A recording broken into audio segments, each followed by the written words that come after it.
Now we are only 6 days away from the NFL draft, so you better believe we need to be talking Dynasty. We need to make sure that we have our team set up not only with an idea of who we're going to be selecting in the rookie draft, but we're getting picks in the range that we actually want.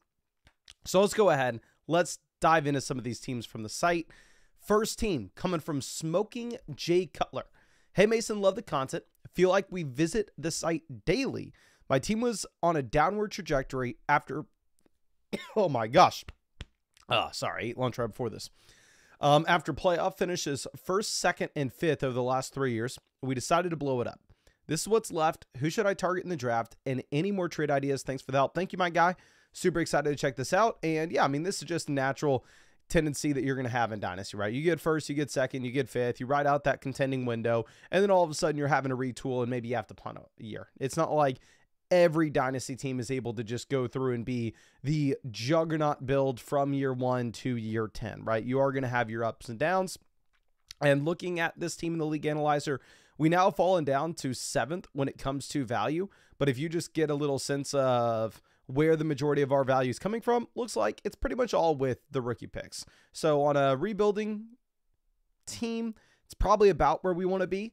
Now, interesting notes for this team here in particular is this is going to be a 10-team start 8, half PPR, half point tight end premium format. So this is a league in which depth is really not going to matter whatsoever. Really, you're only going to be starting a total of 4 wide receivers, the very most. It's like a 2 wide receiver, 2 flex, or 3 wide receiver, 1 flex. But tomato tomato, wide receiver depth's not going to be super important. And it's the 1 quarterback format, right? Plus 10-team league. So if you're looking at the total starters for wide receivers and running backs across the entire league, you're only seeing about 60 started weekly, assuming nobody puts a tight end in their flex spot. And if they do, it's slightly fewer than 60. So with all that in mind, these depth receivers, first thing I'm looking to do is sell them, right? I would say Zay Flowers, Jalen Waddle, Jerry Jeudy, Brandon Ayuk, Jalen McMillan. Any of these players are super exciting options if you're playing in like a 12-team league when you have to start 11 guys, 12-team league when you have to start 10 guys. And then all of a sudden you can say, oh yeah, if Jerry Jeudy's a wide receiver 3 this year, if Jalen Waddle's a wide receiver 3 this year, that's somebody I can put in every single week, maybe into my 3rd flex spot, and they are going to make a difference for us. But here the issue is this team at the top starting Puka, Neighbors, London, Worthy. This team right under them is starting Jefferson, St. Brown, JSN, AJ Brown. So for you to contend with the top teams in a shallower format, like Jerry Jeudy just simply is not moving the needle. Jalen Waddle is simply not moving the needle. So where I can in a format like this, I'm wanting to go ahead and I'm wanting to package together some of these deeper wide receivers, especially like Jalen McMillan. Perfect example of, oh, maybe he can turn into a top 24 guy, but frankly, it doesn't matter if you are the wide receiver 21 from a points per game perspective. There in this format, you're a wide receiver 3, and at the very most, a wide receiver 3 on a contending team is the worst player in your starting lineup. So I am trying to sell any of these cap ceiling receivers I can and a 2-for-1 upgrade to go get someone else better. Now, anyway, looking at quarterback, we are sitting with Drake May, Jordan Love, and we have Geno Smith as well, but it's going to be a 10-team league. Am I sitting here saying like, oh, this is the worst quarterback room in the world? Of course not. But if Drake May is the quarterback 8 in fantasy points per game this next season, and Jordan Love's the quarterback 9 in fantasy points per game this next season, maybe it'd be a quote-unquote hit for these guys compared to the cost that they're at right now. But is that making a difference for you? No, they're low-end quarterback ones in a 10-team league. So, frankly, we probably do have one of the worst quarterback rooms in this league. But Drake May, Jordan Love, definitely guys, it's not like you're guaranteed to see their value fall over the next 12 months. So, on a rebuilding roster, we can hold on to them if we want. Going over to running back, really the only player that has any worth to us is going to be Travis Etienne. And obviously, if we could sell Travis Etienne and get a decent little haul back, we would, but much easier said than done. A contending team, maybe they could view Travis Etienne as like a running back 4 that's going to be a bye week fill-in, but nobody's really paying for that type of production in April. So I'm sure you already know, right? If you could sell Travis Etienne and you could go out and get the 203, 204, you're 100% doing it in this league with your situation. But the reason you probably haven't done it so far is more likely than not, no owner is going to take that deal. So what you're probably stuck with is you're probably stuck with the player that you're going to have to sell during the season if he does have a random pop week, which is a big if. But I would still throw him out there on the trade block, see if you can get a future second and third, or see if you can get like the 203 in this year's class. Going over and looking at what we have at receiver: Zay Flowers, Jalen Waddle, Jerry Jeudy, Brandon Ayuk, Jalen McMillan. I mean, we can pull up the rankings on the site real quick just to get a sense of what you're looking at with these guys in terms of their value and maybe how they fit into this roster. Zay Flowers is wide receiver 18 at the moment in the rankings. If we are looking at what Flowers has maybe done so far through his NFL career, I think we can say that Flowers does have a relatively decent little floor. The issue that you're maybe going to run into is if the ceiling is actually there for Flowers. Like going ahead and looking at what we have for his fantasy football finishes over the past 2 seasons. You're looking at Flowers being the wide receiver 25, the wide receiver 27, which, going right back to what we were talking about at the very top, I mean, if you're in a league where you have to start 120 total players across the entire format, then yeah, this kind of production is going to move the needle for you. However, in your league in particular, where you don't have that many starters, it just doesn't particularly matter. So yeah, not in love with Flowers for this format. I think this is a great example of, oh, if you can take Zay Flowers and if you could package him together with maybe a couple future fourths, right? Or that 305 and move him for a 2026 first, I'm 100% down to do so. I'd say the same thing with Jalen Waddle. I'd say the same thing with Jerry Jeudy. I'd say the same thing with Brandon Ayuk. I'd say the same thing with Jalen McMillan. I think more likely than not, if we were to make a move like this, you're actually going to end up having to like package McMillan and Flowers, Waddle and McMillan if we're going to go ahead and get that future first. Or maybe what we can do is that we can actually look at a team that is set to contend but actually needs a decent little tight end here. And this is going to be the number one trade that I'd be trying to accomplish at this point. Because we go back and we look at our roster, and I can safely say, yeah, I think that our team should be looking to rebuild. I think we should be trying to play for 2026. But a big issue that we're going to run into is the 2026 first-round pick that we have at the moment is not our own. So we hit that rebuild button. We, quote-unquote, tank this season. We don't guarantee ourselves the 101 next year. We don't guarantee ourselves the 102 next year. Who's going to get that instead is going to be this team here who should be a contender. And if they get to add in the 101, they get to add in the 102, then the league and our roster itself is going to be certifiably cooked. So what I would try to do, plan A, is find a way to get our 2026 first round pick back. The way that I'm going to go about that is we're going to look at this team. We're going to identify them as a contending build that probably needs tight end production. Their tight end room right now consists of Kincaid, Ferguson, Michael Mayer. We are sitting with David Njoku, a perfect tight end for their roster, a perfect tight end for their build. Now, of course, we're not going to be able to sell Njoku straight up for that future first, but is there a world in which we can sell David Njoku and one of these additional wide receivers like David Njoku and Jalen Waddle, David Njoku and Jerry Jeudy, David Njoku and Brandon Ayuk, and go ahead and get our future first? Because, I mean, maybe even if you sell David Njoku and Zay Flowers, like, let's go ahead and let's pull up the trade calculator here, right? So let's say we sell Njoku and Flowers, and we're getting back a 2025. Ooh, I'm sorry, not 2025. We are getting back a 2026 early first round pick. Maybe this looks like a deal that we slightly lose on the surface, which is what the trade calculator is saying at this point. But the reality of the situation is where if we get our pick, this is our own first, right? We're able to then put ourselves in a position where we can guarantee that this is the 101. And if it's anything like the 101 this year, then when we're looking back at this 12 months from now, it'd be a situation where we rob them. And then even if you say, okay, well, Mason, there's no Ashton Genty in next year's class, maybe instead you're looking at a Hampton type prospect, we're still winning the deal regardless. So that would be my number one goal at this point, is how do we get back our future first to allow us to be a contending team? I'm sorry, a rebuilding roster and look to contend in 2026. I think the easiest way to do that is try to sell Njoku in our best wide receiver, go ahead, get our 2026 first, put ourselves in a position in which we can go ahead and we can just completely tear this down. And in 2026, we can possibly have one of the better teams in the league.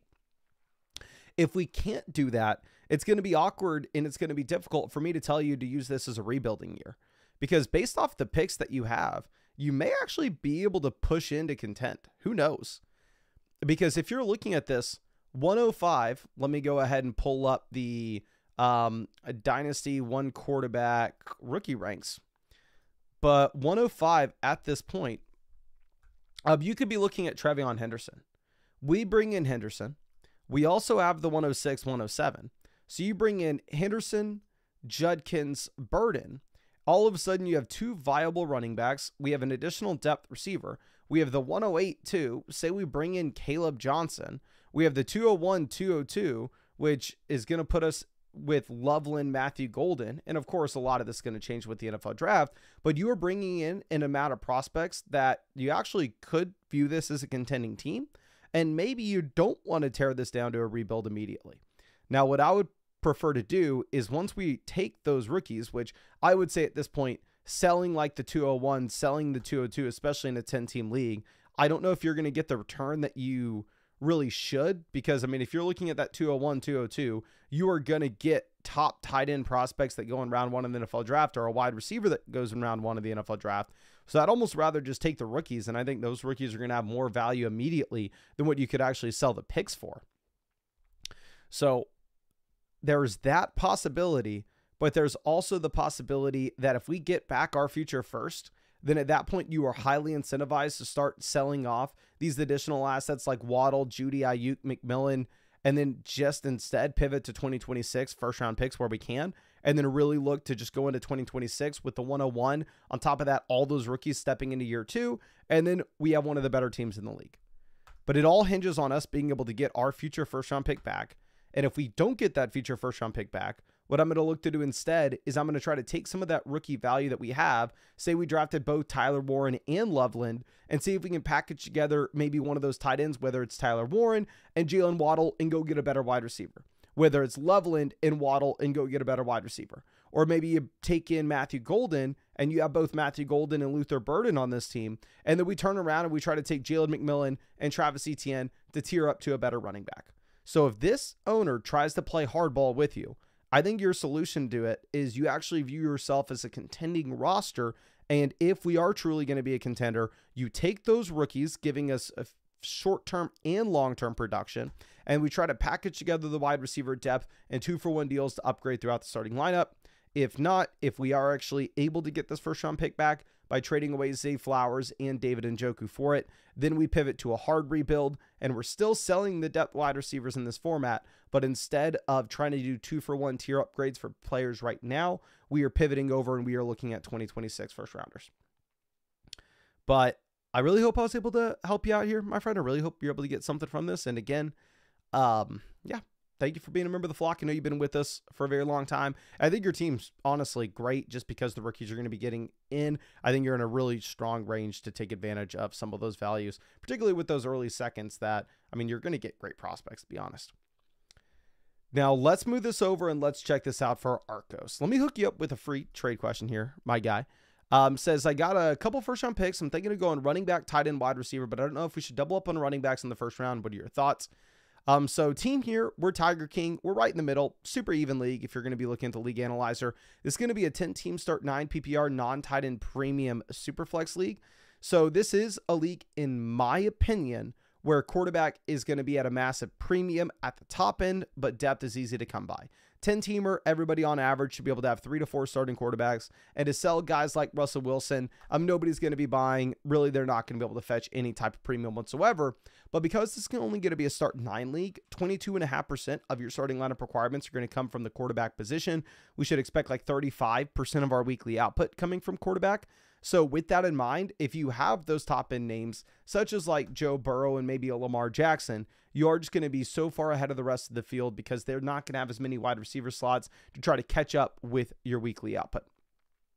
And looking at our team, definitely the strength of it is going to be at the quarterback position, where we are sitting with Burrow, Bo Nix as locked-in cornerstone pieces where we can contend with them in the short term, build around them in the long term. And then we also have quality depth names like Fields and Russ, so we know that we can have somebody to start if you get an injury to either Burrow or Nix, and also during bye week. So quarterback, great spot, nothing to talk about. You're completely fine.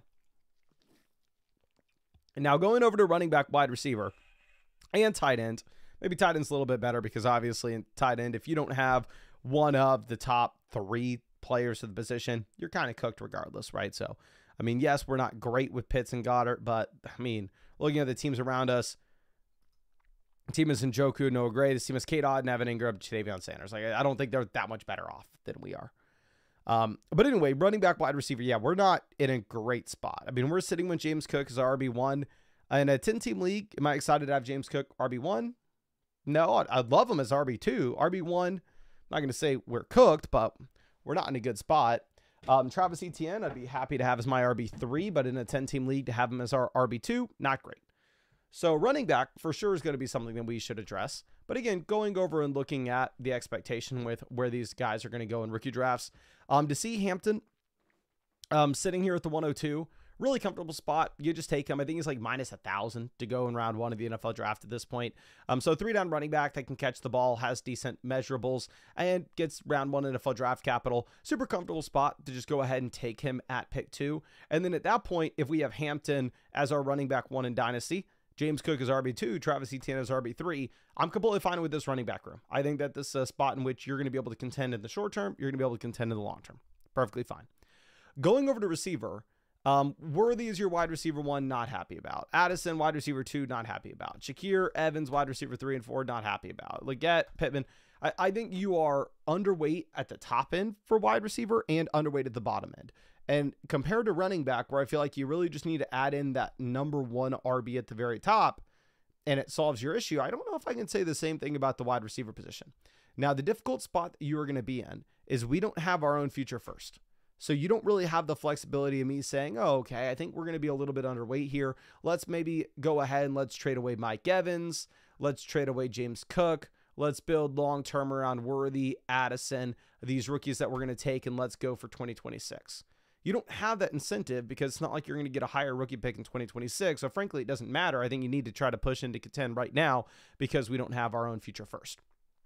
So if we're looking at overhauling this wide receiver room, I kind of think that if you're going to be a strong contender, if you're going to contend with this team at the top that has Bowers, Hurts, May, Achane, Jefferson, JSN, AJ Brown, I kind of think that you need to be bringing in 2 top receivers. Now, we are still sitting here with a couple additional assets. We have the 106, the 107. Looking at rookie picks, maybe that's Judkins and Burden. Actually, this is going to be a super flex league, right? So the thing is, if Cam Ward does indeed end up going at like pick 5 or pick 4, wherever that may be, if you're able to come away with Trevion Henderson, Quinshon Judkins, and then all of a sudden have a running back room that's absolutely dominant, and you can actually afford to maybe package together one of those names with a player like Khalil Shakir to go get an upgrade at wide receiver, I think that's a much better spot. Obviously, we are really hoping that Cam Ward in that case does go, because the difficulty in a 10-team league is Cam Ward falls to us at the 106. Yeah, I mean, we're probably going to end up having to take him due to value, but it's not like we particularly need him, and it's not like you can turn around and sell Russell Wilson in that instance. Let's see who has the rookie picks in front of us. This team with the 103, they have Penix, Dak, Bryce Young, so they probably aren't going to be taking Cam Ward. This is perfect news. The team at the 105 right before us only has Mahomes and Lawrence, so I think that they are sitting here with a good shot to just go ahead and take Cam Ward at the 105 and give us a chance at taking some of those other players a little bit later on. Looking at tight end, we have Pitts and Dallas Goedert. For me, I think that, again, you should be looking at a contending build. And I think for us to contend, we are going to need to go ahead and we're going to need to try to upgrade the wide receiver position. Now, there are a couple different ways we can go about this. One, we can try to trade our rookie picks, and we can try to do it like Worthy in the 106 to get the best wide receiver we can in return. Addison in the 107 to get the best wide receiver we can in return. But looking at the players that are going to be in the range for you there, I actually think that you're better off just waiting a bit and honestly maybe taking the rookies, because they're not only going to hold the long-term value, but I think they can also help you contend. Maybe I'm just buying into the rookie hype and I have rookie fever because it's April 18th, but I think you're in a great spot. What I would almost rather do is I would almost rather take Bo Nix and see the best wide receiver that we can. Because in that instance, we're going to be rolling into the season still with the elite quarterback in Burrow, still a quarterback 2 with upside in Fields, and still a comfortable quarterback 3 with Russ, but maybe with the 102 adding in Hampton, the 106, 107, maybe adding in like Henderson and Judkins. We have an elite running back room. Depending on the value we can get with Bo Nix, we have an overhauled top-end wide receiver room, and we can view ourselves as a strong contender this next season. Now, the difficulty with that, of course, is going to be seeing what can we get by selling Bo Nix. If we're looking at this team here, they have Penix, Dak, Bryce Young as their 3 quarterbacks. Is there a tier down where we can maybe move from Bo Nix, pick up Dak Prescott, and upgrade wide receivers as well? Let's just go ahead and let's play around with some of this stuff. So what is going to be the value gap between Dak and Nix?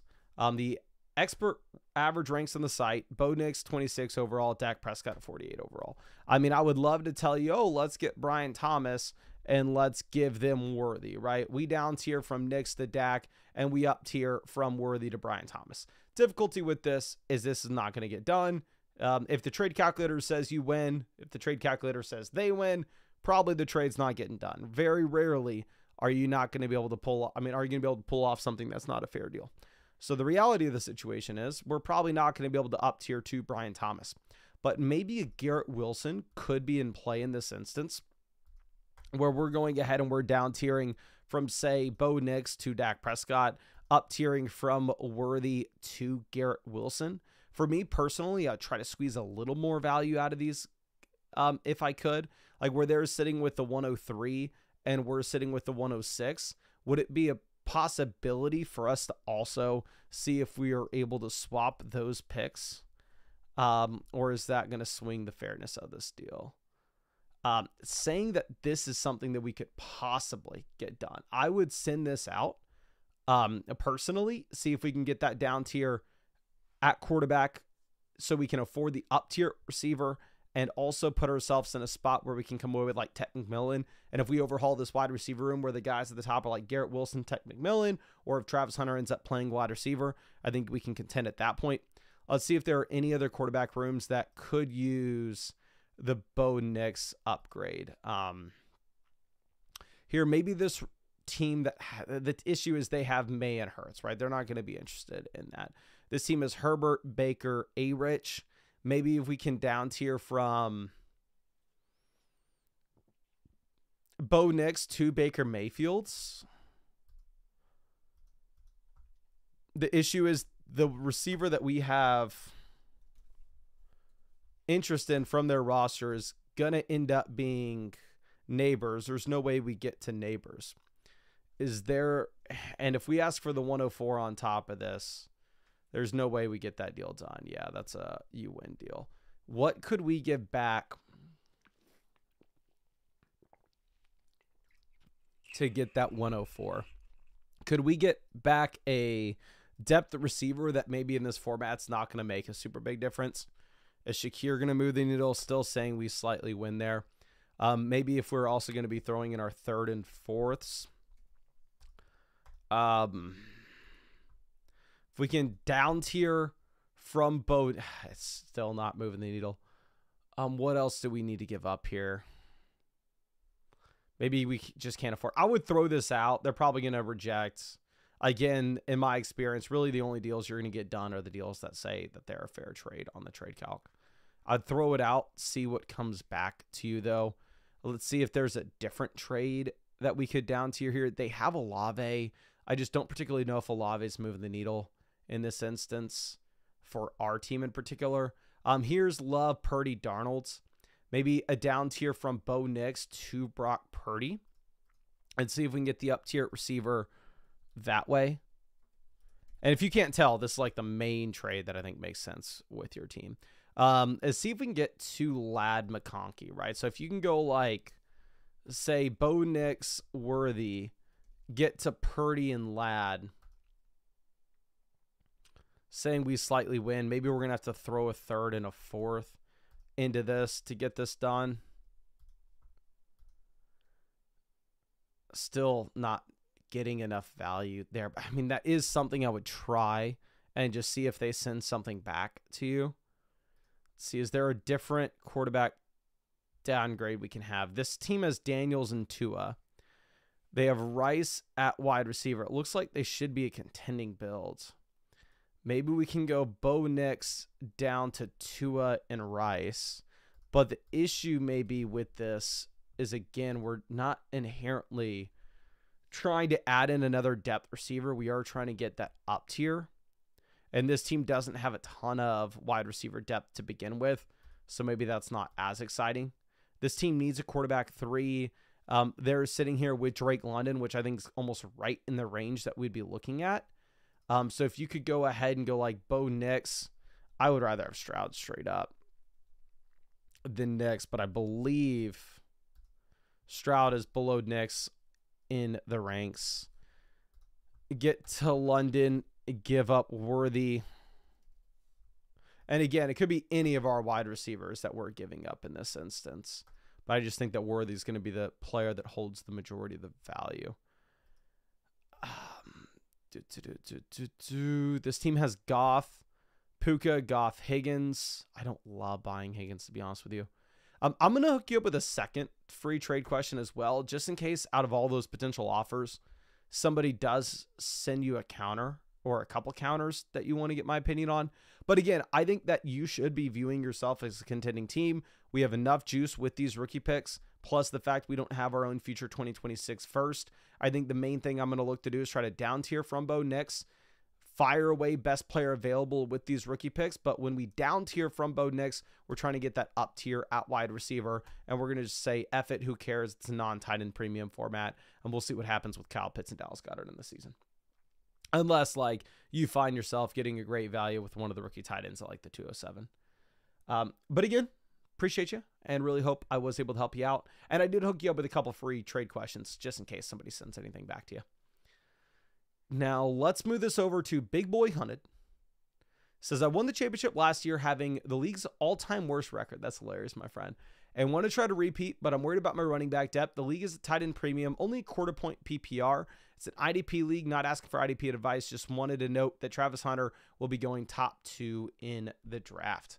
Again, I am not an IDP expert, but I do think it's super interesting, the thought process of what kind of value Hunter should truly have in an IDP league, especially if you have the positional flexibility and he does play some wide receiver. And if I think it really is good, because the issue with IDP is every league's going to be so damn different in terms of the league settings with scoring as well as positional starting requirements. But I think that there are some IDP leagues where you make the argument that Hunter is the 101 ahead of Genty. But anyway, this is Big Boy Hunted looking at where we are with the league analyzer. I think we maybe changed our name here. So what you may have to do for me, and I'm really sorry about this, is if you could shoot me a message on the site letting me know what your name is. Let me actually go to the reviews page on the site and see if you shot me a DM. Or if you're in this live stream, please let me know. Okay, I don't see any. Oh, team name is Daddy D. Okay, perfect. Actually, I got your team name on the reviews page. So we're going to be good here. This is second team in the league analyzer. We are in a pretty good spot in terms of the balance of this league, where there are really 3 teams at the top, and then there's a big grouping. You have the last place team looking like absolute crap, but we are in the mix as one of those juggernaut builds. I'm looking at the starting requirements on the offensive side of the ball. We are sitting in a 12-team start 8 PPR quarter point tight end premium 1 QB league. So definitely a shallower starting lineup.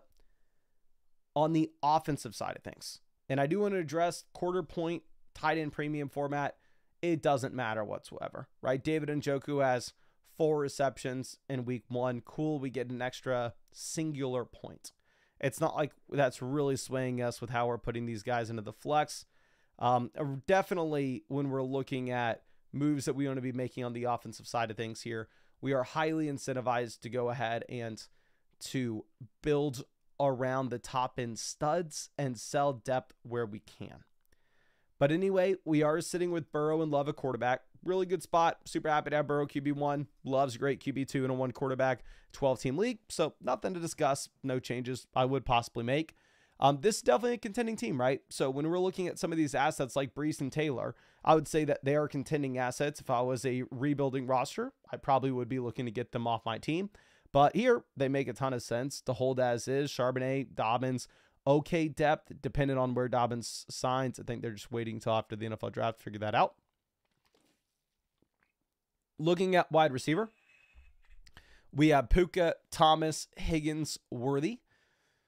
So we have 2 wide receiver 1s, 2 wide receiver 2s. We have Devontae Adams, our wide receiver 5. We have Jennings.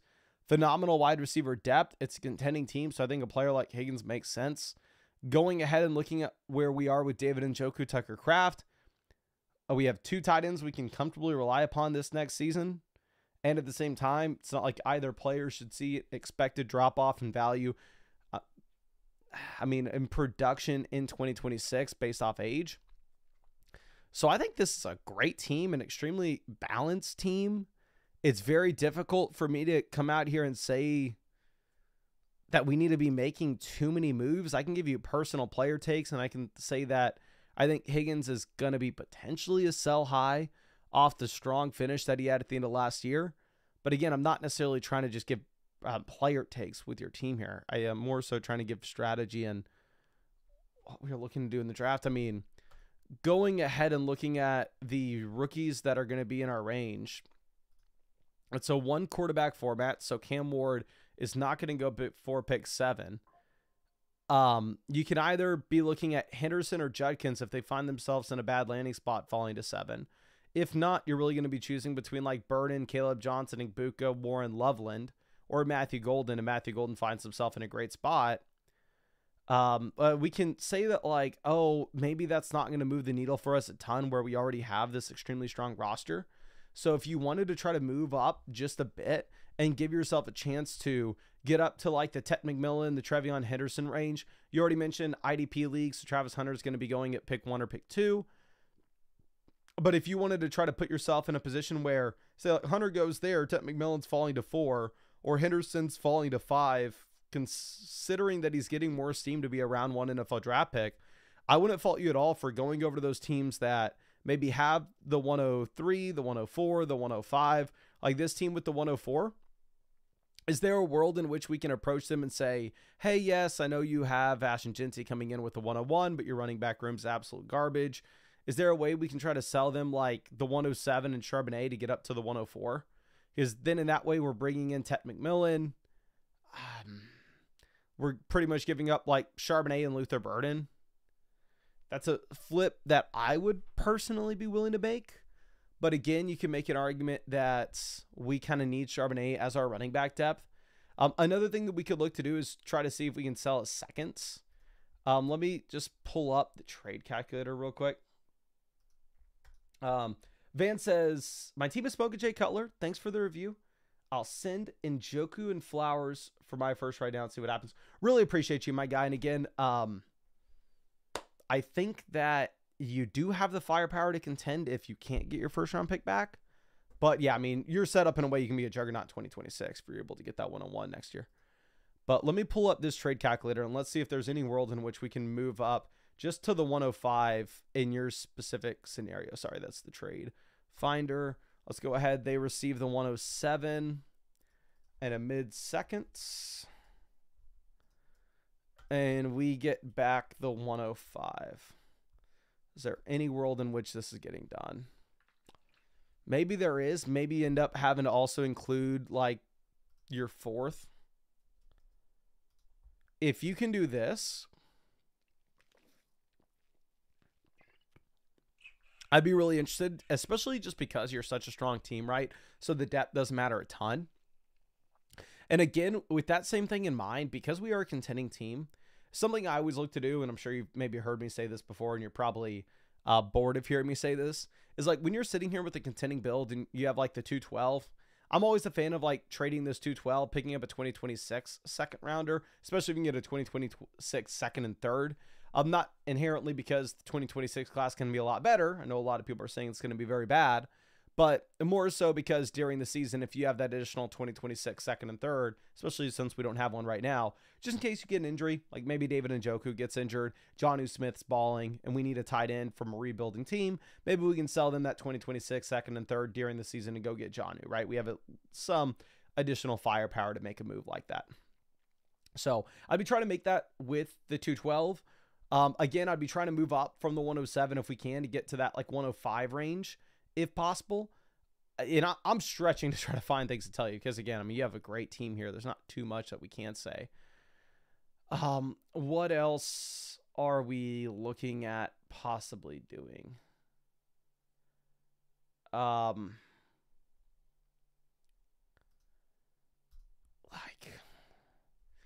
The issue is I can say, oh, this is not a super deep league. Let's go ahead and let's trade Davante Adams and let's try to get an upgrade elsewhere. Let's package together Adams and Charbonnet and go get a better running back, or Adams and Njoku can go get a better tight end. But the difficulty with me saying that is Davante Adams is going to be that asset that you can only sell if you are a contending team. I'm sorry, if you are selling him to a contending team. And let's go through and let's look at the contending teams and let's see if they would be willing to trade for Adams. Maybe this roster here, if they have the 106, they could view themselves as a contender that could use Davante Adams. The trade that maybe we would be moving off of Adams for here to get that tier upgrade is like Davante Adams, T. Higgins to get up to Ladd McConkey. They pick up that additional starter. We sell a depth piece that we weren't going to use anyway. Ladd McConkey is getting drafted higher in redraft leagues, I believe, than T. Higgins right now. And also you get the a lower age, so the extended outlook, if you wanted to make that kind of pivot. But there aren't going to be too many potential trade partners where you can send Davante Adams with, right? Just because there aren't going to be as many people that are a strong contender as you. And that's the difficulty with selling contending assets on a contending team. Is like Davante Adams is probably going to have more value to your roster than he's going to have for anybody else. But I hope I was able to say something that helps you out here. Again, you just have a great team, so there's not much. I'm going to hook you up with a free trade question just in case you do have something that comes your way and you want to get my opinion on it. I'd be super happy to check it out for you. But again, thank you so much for being a member of the flock. I really do hope that I was able to help somewhat. Now, let's move this over to the Agro Craig. Say, hey, Mason, thanks so much for the review. Just came off the second championship in 4 years. Looking to keep the crown. What moves do you think we should be looking to make? I'm going to go ahead and reach out to you. I can look at your team. If you don't want to give me your league ID, completely fine. I can look at it with the screenshots. But because your league's on Sleeper, it should be super, super easy to link with the site. I'm not even going to make you do it. All you need to do is give me your league ID. And if you give me your league ID, then I can just look at the entire league. I can get a bunch of information about the settings. And ultimately, I'm going to be able to give you what I hope to be better advice. So I'm going to send you a message on the site right now just so we don't... I already did send you a message on the site. I'm going to get the developers to give me your email. That way I can shoot you an email as well. As I definitely want to be looking at your entire league when I review this. So I can try to give you the best stuff possible. But the Agro Craig, if you see this, please go to your My Reviews section on the site and respond to my DM that I sent you. I sent you this back April 7th. Just give me your ID, and I can go ahead and I can give you a much better review, to be honest. But we'll skip that for now. We'll get back to it. We'll look at Postal Bear 98. Says, traded what ended up being the 110 for T. Higgins. 14 team, 2 quarterbacks, start 10 PPR league. So deeper league. Hell, probably a great move, especially if we were looking to contend at the time. 3/4 point tight end premium, full PPR. So this is going to be a super exciting format. I mean, this is back when I would play in 20+ Dynasty leagues year round. These are the leagues that I would look for. Weird tight end premium format. I mean, not weird, but just a slightly larger premium. 14 team super flex. So quarterbacks are extremely valuable. Plus you have 140 total starters across the league. So depth is going to matter a ton. Looking at our team with the league analyzer, we are sitting here at 10th. Not great, but really it's just the team at 1 is far ahead of the rest of the league, and the team at 14 is far behind the rest of the league. Everybody else is pretty damn even, right? But let's go ahead and let's pull up our team. And oh boy, we have some rebuilding to do, in my opinion. Now again, 14-team league, so we are going to have to kind of reset the expectations. To be a quarterback 1 in a 14-team league, you don't have to be a top 10 quarterback, don't have to be a top 12 guy, top 14 guy. To be a quarterback 2, you got to be a top 28 guy. So when we're sitting here, we have a QB1, we have a QB2. We have no QB3, which is going to be very common in a 14-team league. Just supply and demand at the quarterback position. But because that's very common, it's going to be extremely difficult for us to address the position and get a quarterback 3 to this team. Now, it's going to be difficult for other teams to do the same. And for that reason, a quarterback like Matthew Stafford actually does hold a considerable amount of value. Go try to sell Matthew Stafford in a 10-team Superflex league. You're going to look around the league and you're going to say, oh, there aren't really any contending teams that could use Matthew Stafford. And really, it would only be a contending team that would want to trade for a quarterback of that prototype anyway. But I bet you we can find some contending teams in this league that could use Stafford. Here, perfect example. This roster, strongest team in the league. They are definitely looking to contend. Crazy that they're rostering this many tight ends, even with this premium format. But, I mean, they could use Matthew Stafford, immediately come in, play him with Darnold, QB2 weekly based off matchup. It gives them a third starting quarterback. The difficulty with making a trade with this team is they don't really have a ton of those future assets where they don't have a future first. And we're charging a premium in a 14-team Superflex league to sell any quarterback production. So I would be looking at trying to pick up a future first. This is a team that doesn't have a QB3. The difficulty with this roster is Josh Downs is going to be their wide receiver too. So in my opinion, it's definitely going to be a team that's looking to rebuild. This team here probably is a contender. They have Mixon, they have Kamara, they have Connor, they have Puka, Flowers, they have Kittle, they have Lamar. However, their quarterback 2 is Rodgers. Don't even know if he's going to play. I mean, even if he does go sign with the Steelers tomorrow, it's not like they'd be super pumped to have Aaron Rodgers as their quarterback 2 in a super flex league on a contending team. So this is a perfect example of, okay, can we send them Matthew Stafford? Even if this looks to be a late 2026 first, if you are going to be, in my opinion, a team that should be rebuilding, if we are sending them Matthew Stafford, picking up an additional 2026 first, putting us one step closer to actually earning that 2026 101, I think it puts you in a pretty damn good spot. Going ahead and looking at running back, we have Gibbs, Pollard as our top 2 names. Both running backs are definitely guys I'd look to sell on rebuilding teams. The difficulty with selling Jahmyr Gibbs is, obviously, if we're selling Gibbs, we're going to need a haul, especially if we were selling him to a contending team. And it's just going to be difficult for teams to give up that much depth in a league with these settings, right? We can always try to sell them for like a big cornerstone piece, such as like a Brock Bowers, especially with this premium format, that maybe is going to give us a little bit more long-term value. But what I would probably prefer to do is maybe actually tier down here. So one thing that we could do, again, reiterating, is if this roster views themselves as a contender, which they probably do, if you wanted to see if we could sell Gibbs and go ahead and pivot over to Brock Bowers, I think that would be a nice little move on a rebuilding. This is another team that has the 101, the 114. What I think you could consider doing as well on a rebuilding roster is, once we confirm that, oh, Ashton Genty does get the NFL draft capital, if you wanted to sell, say, Gibbs for the 101 and a mid-second like the 204 on a rebuilding roster and just get that 2-year insulation, I'd be completely fine doing so, to be honest.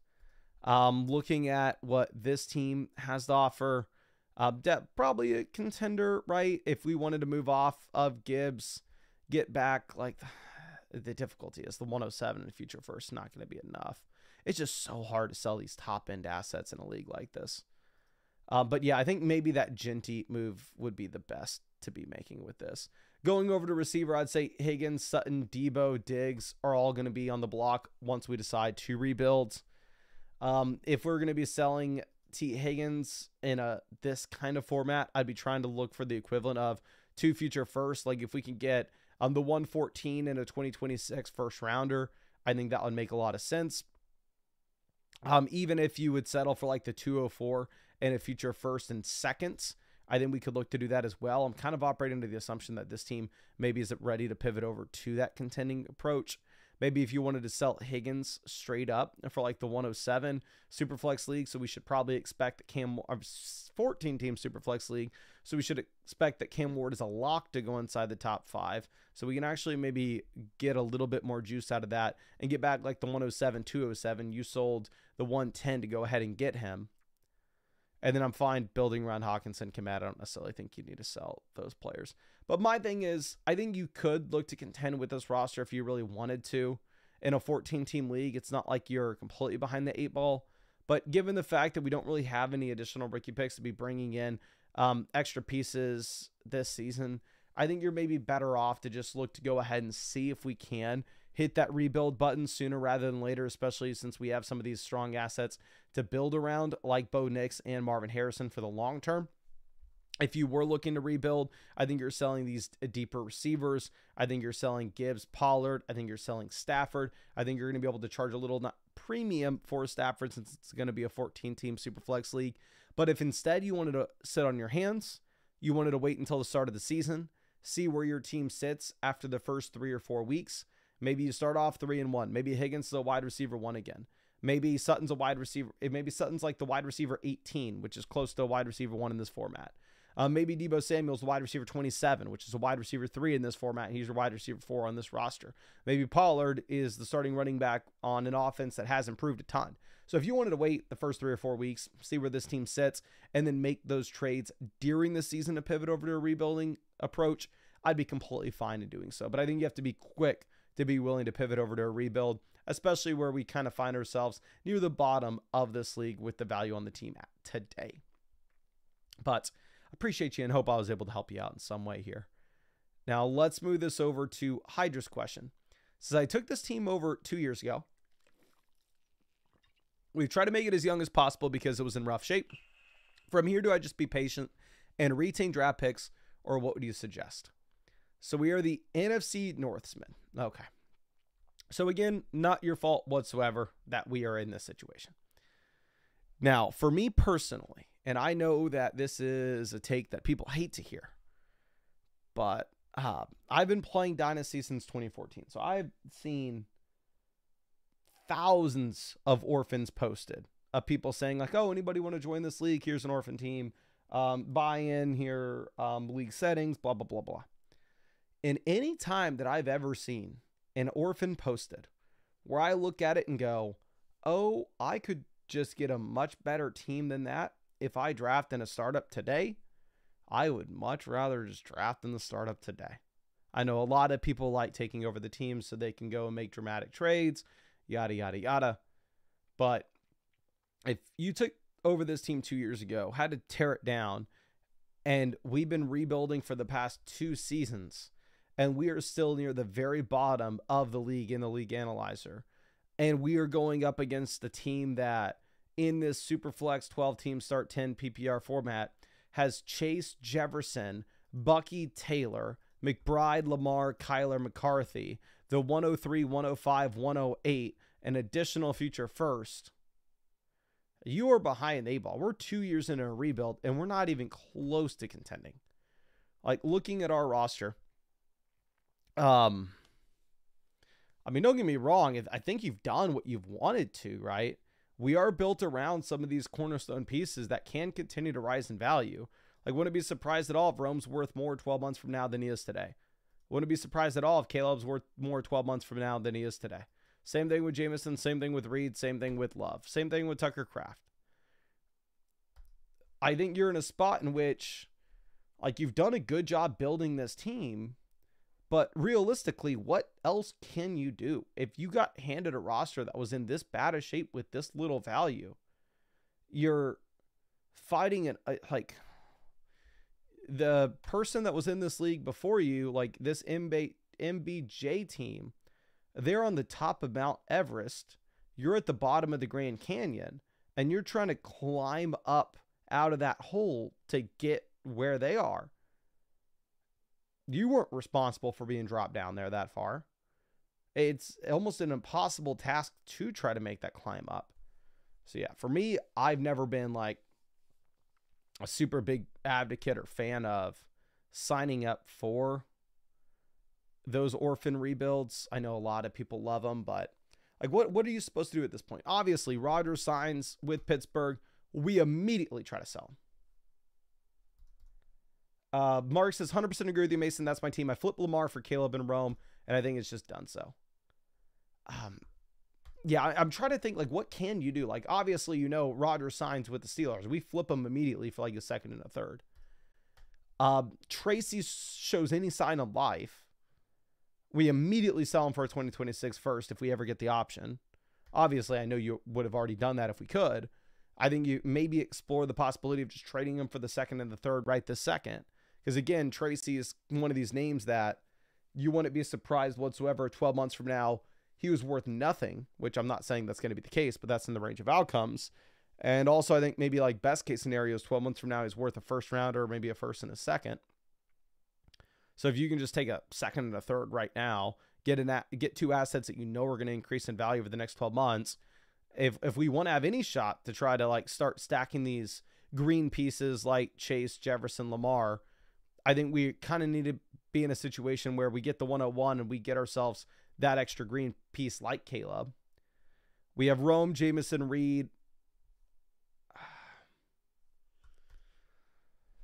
Like maybe Reed. Let me go ahead and pull something up real quick. Dynasty Superflex. How old is Reed? Realistically, what could we sell Reed for? Reed's price between like the 112 and an early second. So maybe an early second. Reed's going into year 3 here.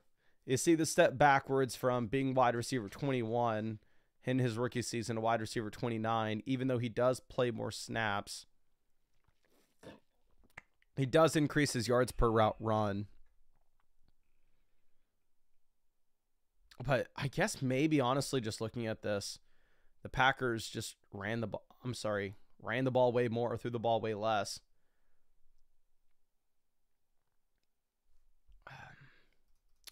Mark says, yeah, story I heard was the league had 2 veterans and a lot of new people, and he took a lot of picks during the rookie startup. So, like, looking at this, maybe if we could, like, if you could sell Reed for 12-team league, I would sell Reed for, like, the 201, 202. Because, again, in that instance, you're able to, like, get yourself Loveland. You're able to get yourself Matthew Golden, dependent on landing spot where he falls. Maybe you get yourself Shedeur Sanders if he is a mid-round 1 NFL pick. You just get yourself these assets that have the asymmetrical upside to turn into those green pieces if things break right. Where I don't know if Reed has that ability anymore in his range of outcomes. Tucker Kraft, I'm fine holding on to. If you can sell Freiermuth or Henry for anything, you absolutely do. I wish I had more for you, my guy. I'm really sorry I don't. I mean, if you have any questions in the chat, please drop them. I'd be super happy to answer them right now. I know we went on a little tangent when we looked at this, but I mean, I think that I 100% agree with what you're doing as is. And again, like the analogy I would give to you is you signed up to dig it, like take a team from the bottom of the Grand Canyon and try to put it on Mount Everest. Like, it's going to be an extremely difficult task. You're doing what you can, but you can only do so much. So if you have any additional questions, please let me know. I'd be super happy to try my absolute best to help out. But let me move over. I think we had a trade question. Let me answer this, and then we'll get back. Mark says, I'm starting a new league this year. I'll probably just slow roll this league and pay more attention to my others. Appreciate it. Appreciate you. And yeah, that's something that I would recommend. Like, if you only play in one Dynasty league, or like you have one team and it's like, hey, I know that it sucks to be in this spot, but I have to rebuild over the next 12 months. I have to rebuild over the next 24 months, whatever it may be. Probably makes sense to have another team, so you at least have something to look forward to and play around with during the season. But C-Town DTP traded a mid-second for a mid-second and Dak for the 107. Dak versus 107, I have them ranked pretty damn close. It's going to be a 10-teamer. Looking at the 107 in a super flex league, like you're looking at like Judkins, you're not going to get Cam Ward. I'd rather have Cam Ward over Dak. It's like Judkins versus Dak. I'd probably rather just have Dak Prescott. Looking at the teams that are involved in this trade, are these rookie picks correct? As it looks like maybe they're a little off here.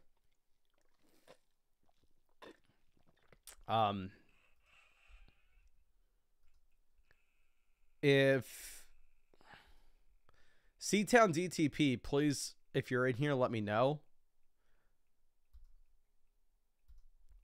Let me actually, why am I doing that? Let me just look at the situation in here.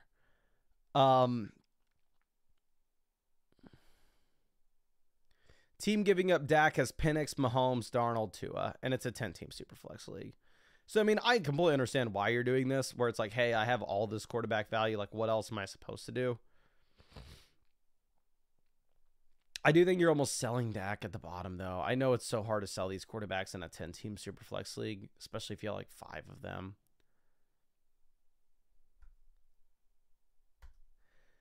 I would rather have Dak Prescott over the 107, but I completely understand where you're coming from. If you end up making that trade, I don't blame you at all for it. Now, let's move this back over. This is B Castle 17 Hockey. Says, I just traded Lawrence, Nico, and Ramadre for Purdy, Flowers, the 103 and 201. I really dislike my future outlook at running back, hoping to get out of the rookie draft, but looking for a trade for a younger RB as well. This is about to be season 2. Startup was last summer. You can tell it was a recent startup by it being a pretty even league when it comes to the league analyzer. Lawrence to Purdy is an upgrade in my mind. Ramadre versus the 201. Give me the 201. Nico versus Flowers in the 103. It is interesting. We can go ahead and we can throw that in the trade calculator. Let's just throw the entire deal in the trade calculator. Why not? We got time, right? We give them Lawrence.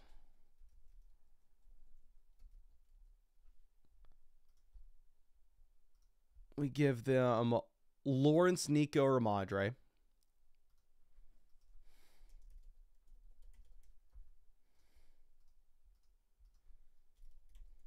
My guess is it's going to say this is a fair deal, which the majority of trades that actually get done in our trade calc are going to be marked as a fair trade. Again, like very rarely you're going to see a deal get done in your Dynasty League where our trade calculator has it as a clear win for one side or another. 103, 201. Which is how I think it should be, to be honest. Okay, let's see what the deal is with this. It says we slightly win this. Because, I mean, again, I would rather have Purdy over Lawrence, as I already mentioned. I'd rather have the early second over Ramadre. Going from Nico to, like, the 103 Flowers. 103, you're getting, like, Tet McMillan, Travis Hunter if he ends up playing wide receiver. So I think you're in a good spot. But Chase Jam says, hey, thank you for reviewing. Excited to hear your thoughts. Oh, Chase, is this your team? Please let me know if it is. I'd be super happy to. Yeah, Chase Jam. Perfect. Okay, if you have any questions, please let me know. I do like the trade that you made. But I really dislike my future outlook at running back. Hoping to get help with the rookie draft. Trade for better running backs as well. Okay, so we are 4th in the league analyzer at this point. You can kind of see right now with this little bar that, yeah, we don't have a ton of running back value on this team. But we should have some rookie picks. So, I mean, honestly, may not be the worst situation in the world. We are sitting with the 103, 201, 204, 210. We don't have any future picks. So this is actually going to put us, we're putting ourselves in a very uncomfortable spot in a way, in that we are going to be forced to go ahead and contend this season almost no matter what. Because, like, say Derrick Henry gets injured and Jamar Chase get injured, right? It's not like at that point we can just say, oh, okay, well, let's trade our 2026 first. Let's go get an asset put in. No, we already lost that flexibility. Or it's not like we can say, oh, okay, well, we lost our 2 best players. Let's pivot this over to a rebuild. No, we can't pivot to a rebuild because we have no incentive to get the 101, to get the 102 at that point. We already traded away our future first. So you did put yourself in a little bit of an awkward spot, not particularly having your future picks. It's going to be a 12-team start 9 Superflex league. So depth's not going to matter as much here. I mean, if we're taking out the quarterbacks, tight ends, you're only going to be starting 6 total running backs, wide receivers, week to week, 12 teams in the league. So 72 total running back, wide receivers getting started regularly, as opposed to 84 in a start 10-team league. But looking at quarterback, we are sitting with Purdy, Penix, Darnold, Wilson. So do we have the top end stud QBs? No, but we have 2 guys we can start consistently, right? Even if Penix turns out to be a bum, well, we can probably still start one of Darnold, Russ. Even if Darnold ends up getting injured, well, hell, we can still start Russ when we need to for our quarterback 3 when Purdy or Penix are on bye. So quarterback room, completely fine. Is it going to be a strength? No, but we're never going to lose this league based off our quarterback room, or at least I don't think we should. We're not going to win it based off our quarterback room, but I don't think we should lose it. Going over to running back, I actually don't mind with the structure of the build. We're built around these older running backs that are probably not going to be gaining in value. Like, I can't even imagine what a 31-year-old Derrick Henry would have to do to increase in dynasty value over the next 12 months. He would have to put up one of the best running back seasons of all time. I can't even imagine what Aaron Jones would have to do to gain in dynasty value over the next 12 months. Given these guys' age, we know that they're going to be decreasing in value, but since we traded away our future first and second, we're really incentivized to just kind of go ahead and push towards getting the production in the short term. So we have the veteran RBs. We definitely need a little bit more depth here. Obviously, it'd be great if we end up getting like Hampton in at the 103 to bring him in. That'd be perfect. But reality, you're probably going to be looking at like Hunter or McMillan at the 103, depending on what ends up happening with Hunter's status at wide receiver versus corner. Going over to receiver, we have Chase, Flower. Like, if this was, I'm surprised. I would have assumed that you won the league last year, right? If you have Henry and Chase, I would assume that we absolutely crushed. And McBride. We have Flowers, wide receiver 2, fine with him there. Well, Waddle, wide receiver 3, love it. Ayuk, wide receiver 4, love it. Shakir, wide receiver 5, absolutely love it. So I think this is a great wide receiver room. Now, is it good enough to stop us from taking Ted McMillan at the 103 if he falls to us? Probably not. It does put us in a spot in which obviously we'd rather have Hampton, but we can still take best player available there. Going over to tight end, we have McBride, we have Andrews, so we're chilling. Now, the difficult spot that you're going to run into, or at least potentially run into in this year's rookie draft, is we go ahead and we look at the expectations for who should be available at the 201.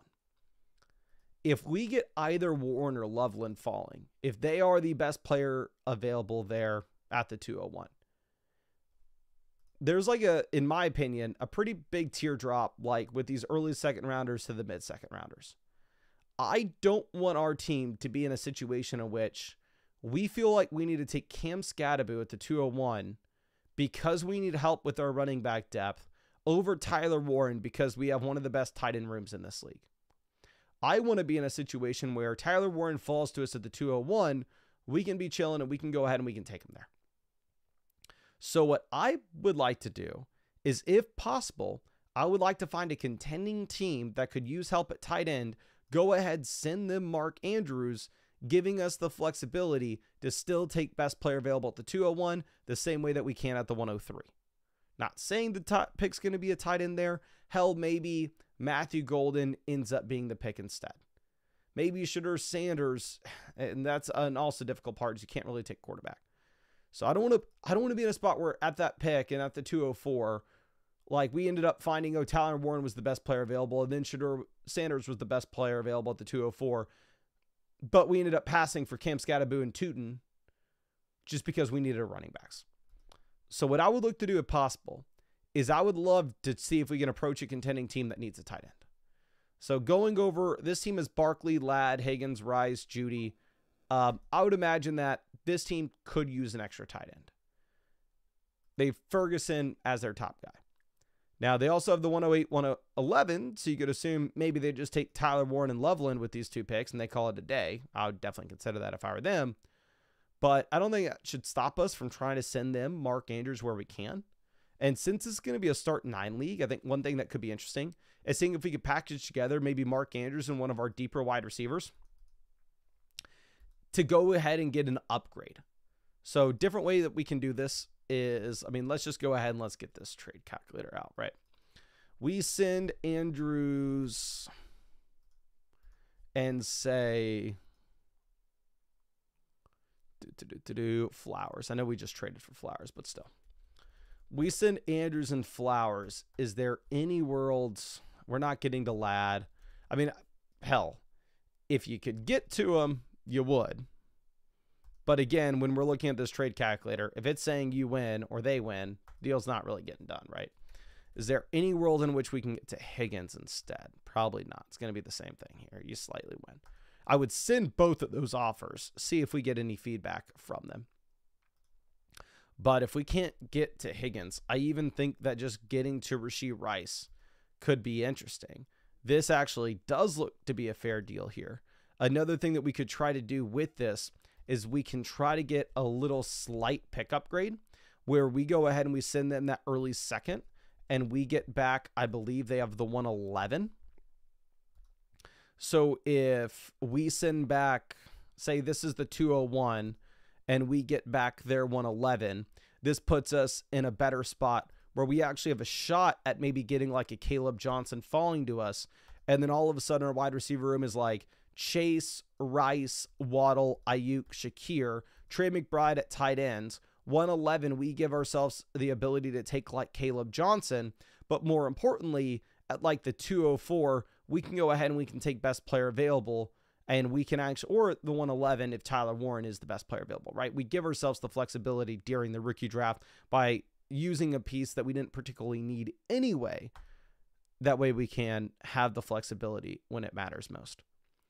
Another possibility, of course, and this is just a little less creative, and I wouldn't want to do this until like after the NFL draft anyway, is seeing if you wanted to just trade some of these second rounders and get running backs straight up.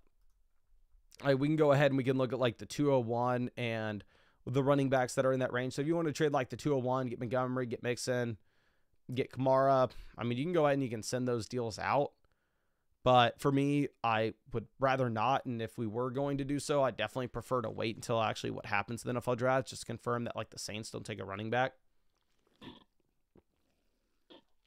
But I think honestly,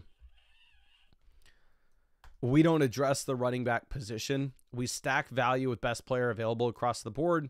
We make that 2-for-1 tier up with Mark Andrews and a receiver to try to get a better receiver, just in case we need to take Loveland or Warren in the early second. And then we give ourselves the flexibility going into week 1 of the season with like Derrick Henry, Aaron Jones, Jordan Mason at running back, where they possibly could get the job done for us this year. Obviously, long-term, it's going to be an absolute debacle. But since we don't have our 2026 first and second anyway, I would say we stack value and try to win this season. And then we go ahead and we actually pivot off maybe into like a retool or a rebuilding year next offseason. But yeah, Chase, please let me know if there's anything else that you have here with this. I'd be super happy to try to answer any other questions or help you out in any way that I can.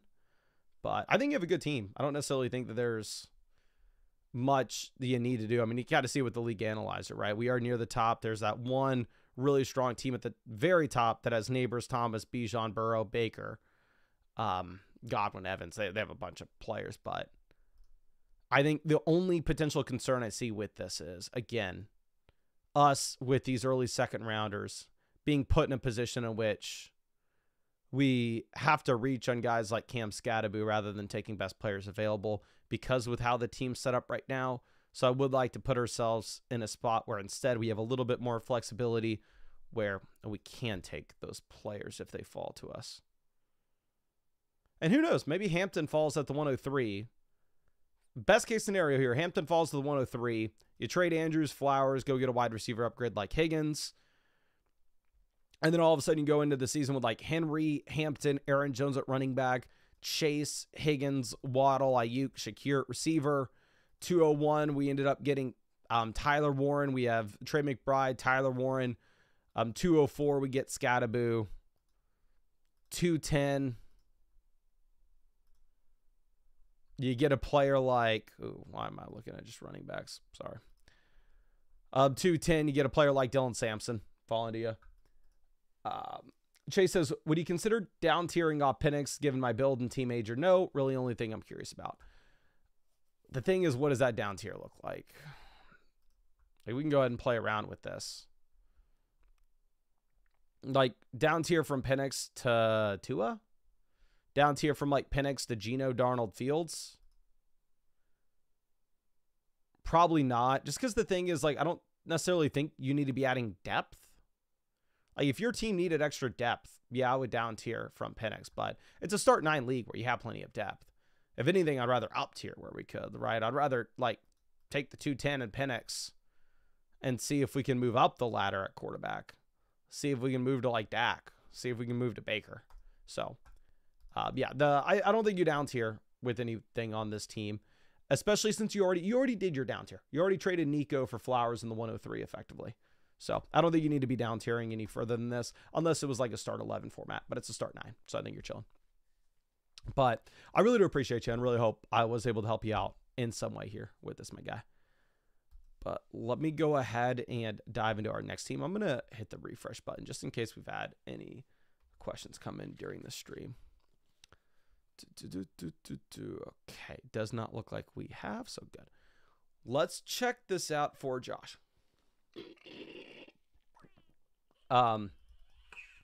Says, thanks for everything. I reset a couple years ago, and this is the year I'm hoping to win it all and start my dynasty. Any advice would be more than welcomed. Okay, this is the Mighty Marvin Power Rangers. This is the second team in the league analyzer. Does look like we have a little gap between the top 2 teams, this little grouping of 5, and then you have a significant drop off to the next 2, and then the team at the bottom is just absolute garbage. I mean, we can have a little fun ourselves, and we can look at this team at the bottom. Their wide receiver 1, 2, and 3 is Adams, Diggs, Rome.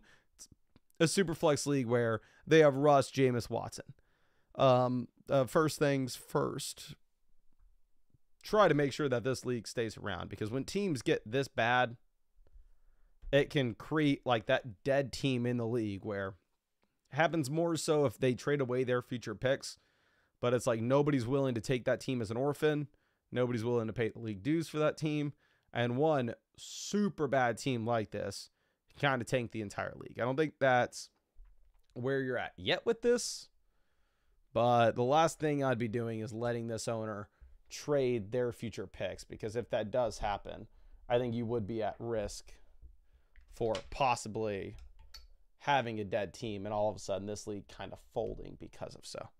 But obviously, this is not our roster. This is our team here instead.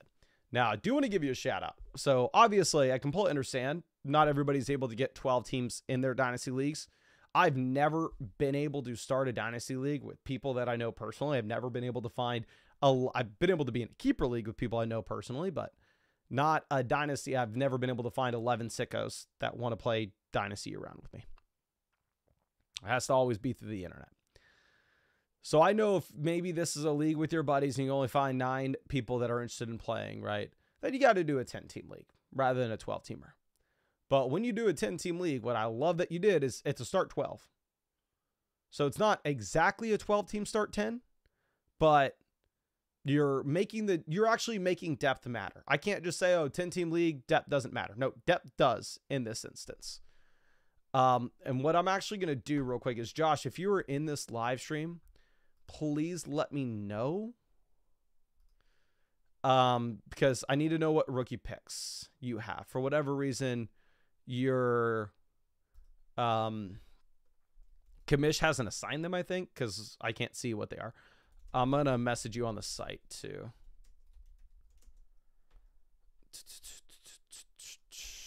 But I think you have 2 picks. You have 2 first-round picks this year, so honestly, I don't necessarily want to give you any advice until we know where those are, because I don't necessarily know if I'm going to be able to give you the... Like, if it's the 111, I'm sorry, if it's the 109, 110, it's a very different outlook than if this is the 101 and the 104.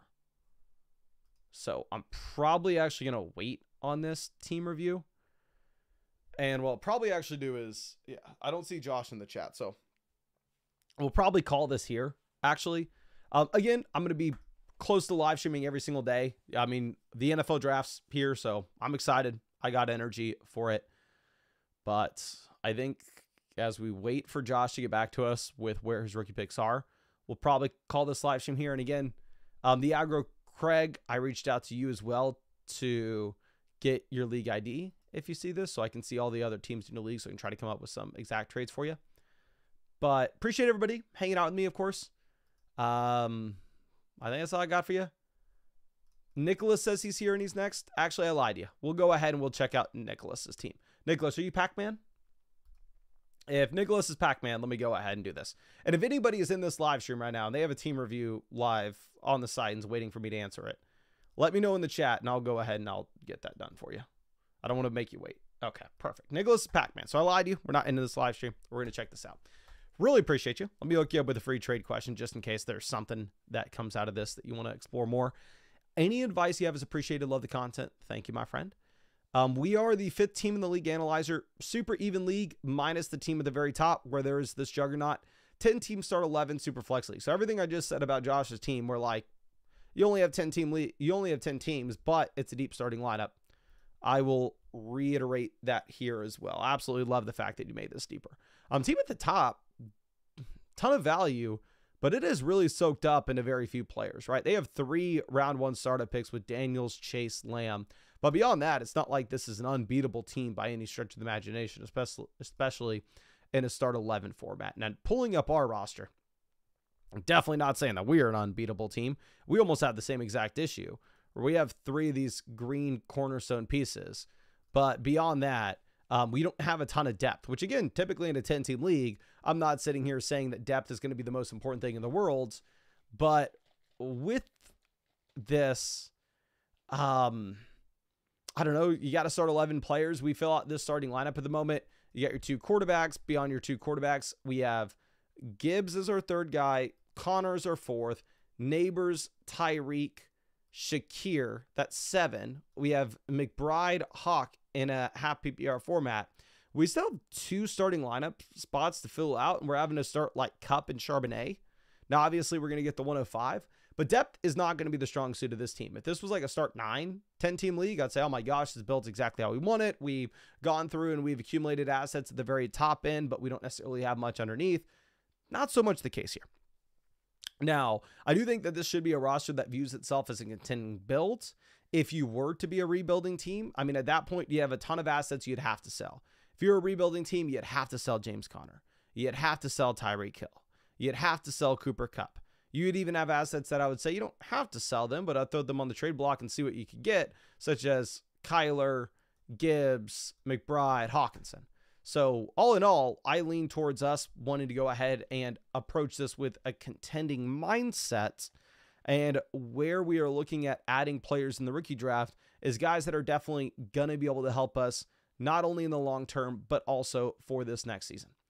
Looking at what we have at quarterback, we are sitting with Herbert, Kyler, and then we have no QB3. So in the context of this being a 10-team league, right, I mean, we can go ahead and we can look at Herbert. I know that I'm maybe a little bit higher on Herbert, where I have him as my QB8 in Dynasty on the site. His average ranks QB9.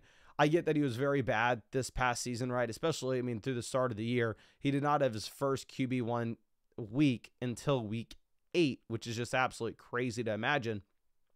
But again, you kind of zoom out here with Justin Herbert, and there's still a quarterback that 4 out of his first 5 seasons, he's finished as a top 12 quarterback in total fantasy points, right? So yes, the passing attempts came down dramatically, but we're still in a spot that it's not going to be the end of the world. Kyler, happy to have him as our quarterback too, but we definitely need a third quarterback, right? So this does give us the flexibility here with the 105 that if we want to go ahead and if we actually want to come away with Cam Ward's definitely going to be in play for us. Going over and looking at Jahmyr Gibbs, James Conner, Charbonnet, a fine running back room. Am I going to sit here and act like we have the strongest running back room in this league?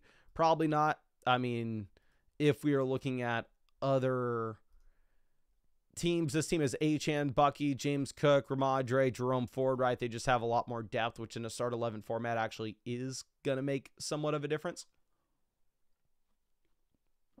But it's a running back room that we can contend with. A wide receiver, Neighbors, Tyreek, Shakir, Kupp, Tank Dell. I actually think wide receiver depth can be something that you improve dramatically. Now, there are a couple different ways that we can go about this. One thing that I want to do is I want to look at on the site, where do we have like those veteran receivers such as Godwin stacked up with the rookie pick values? So like Godwin right now is right in between like the 112 and an early seconds. If you're looking at the 205, that's effectively the 203 in a 12-team format. And considering the context of our build, where I do think that we should be a contending team, at the same time, we just need additional starters. We need that additional depth. I'm completely fine going and pivoting and selling like the 205 for that Godwin, for that Reed, for that Judy, for that Downs type player. Going and looking at teams in your league that maybe should be pivoting over to a rebuilds. This team, they have Stroud, Lawrence, McCarthy, Chase Brown, Pacheco's the RB2. They just earned the 103 this past year. The issue is if we were looking at selling like the 205, they're not going to give us Terry McLaurin for that. I think we could maybe get to Deebo Samuel by if we wanted to sell the 209, which in reality is going to be pick 19. Pick 19 in that instance is going to be around like Jackson Dart, DJ Giddens, Dylan Sampson, Trey Harris. If we're a contending team and we just need additional wide receiver starters, I think throwing out the 209 for a player like Deebo Samuel is something that is interesting. This team doesn't really have that additional quarterback starter, but neither do we. Again, I think that 105, we need to be looking at the possibility of us taking a player like Cam Ward. This is another example of a team, though, that they have these depth receivers like Pickens, Judy, Michael Pittman, that if you wanted to throw out there and see if we could send them like the 205 and 209 and pick up 2 of these starters and just fill out our lineup a little bit more in a start 11 league, I think that is something we could look at as well. If this team's willing to consider themselves a rebuilder, difficulty with that is going to be that they have CMC. They have the 102, 202, 302 though. So maybe they did just get walloped last season and they are fine pivoting over.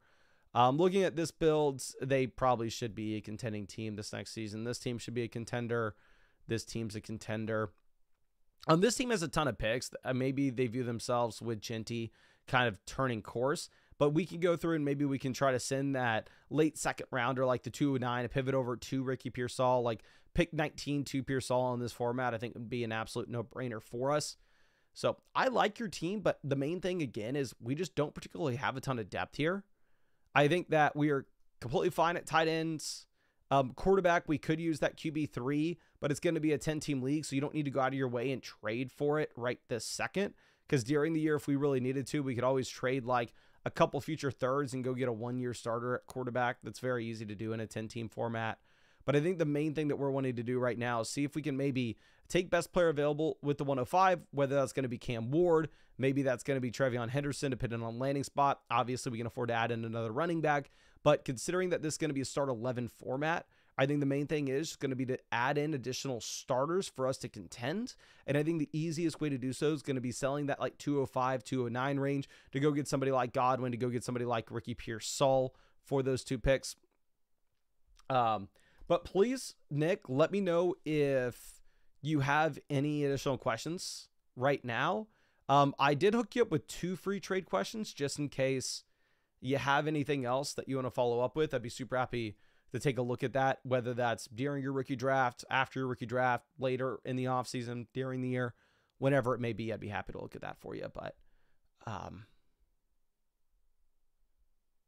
yeah, let me know if you have anything else for the time being.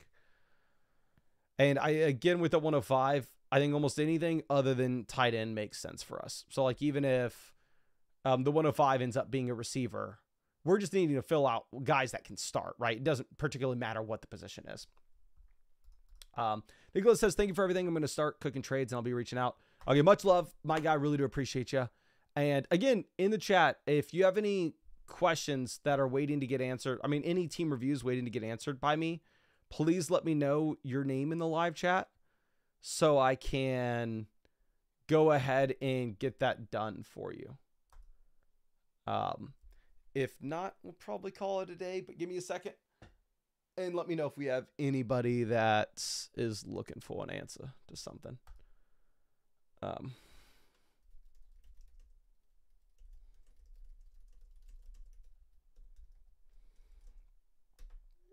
But it looks like I don't see anybody in the chat. So much love, ladies and gentlemen. Definitely appreciate you. Really hope I was able to help out any teams that we looked at today. And really hope we get to see you out with the live stream sometime soon. But we're going to be streaming super often. NFL Draft is here. We're freaking pumped. We're looking at a ton of teams. And obviously, I'm tweaking the rankings pretty much every day on the site.